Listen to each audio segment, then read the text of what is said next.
Foi o estádio do Morumbi, isso lá em 1979, eu estava começando carreira em rádio, como repórter de campo, né? E nós fomos ao Morumbi para transmitir um jogo entre São Paulo e Paulista de Jundiaí.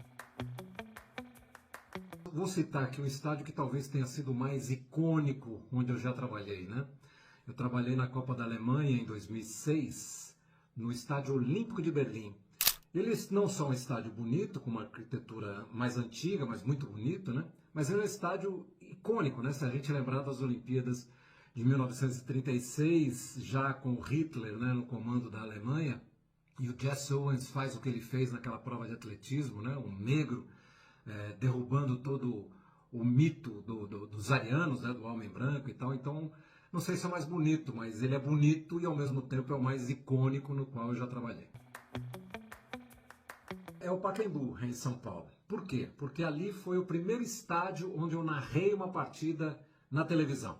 Isso foi lá em 1990, 89, 90. Mas eu acho que talvez o estádio onde eu tenho algumas das minhas melhores recordações é o estádio de Saint-Denis, na França, que ele é chamado de Stade de France, né? E porque ali eu transmiti a minha primeira final de Copa do Mundo. Foi a minha primeira Copa, ainda na ESPN Brasil, em 1998. Com o Brasil na final contra a França, o Brasil perde, mas foi a minha primeira final de Copa do Mundo, então eu estava super empolgado. E então o estádio de Saint-Denis, se eu tiver que escolher um, vai ser ele.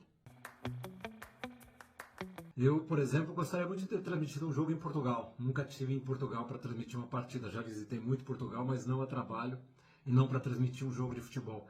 Assim como nos Estados Unidos, eu fui até alguns estádios, né? Mas eu gostaria ainda de voltar aos Estados Unidos para os grandes estádios, né? Os grandes estádios, sobretudo esses de futebol americano, de beisebol. Eu não posso me queixar, não. Eu viajei muito, conheci muitos estádios, eu transmiti jogos em muitos países. Então acho que a minha carreira já tá boa demais nesse sentido. Uma final de Supercopa São Paulo, Palmeiras e São Paulo fizeram a final no Pacaembu. E teve uma briga, teve agressão, torcida invadindo o campo, um torcedor inclusive chegou a morrer em função de uma agressão que ele sofreu naquela partida. Então talvez tenha sido uma das coisas mais difíceis de fazer, foi transmitir tudo aquilo que estava acontecendo. E uma outra partida que eu me lembro que me mexeu muito comigo e foi difícil terminar a transmissão, foi o jogo em que o Ronaldo, jogando pela Inter de Milão, quando ele voltou, na primeira partida ele entra durante o jogo e ele contunde de novo o joelho. A partir da contusão do Ronaldo foi muito difícil seguir em frente. Se fosse você, eu iria para Londres para visitar o lendário estádio de Wembley, né? Já tive a chance de transmitir uma final olímpica lá no estádio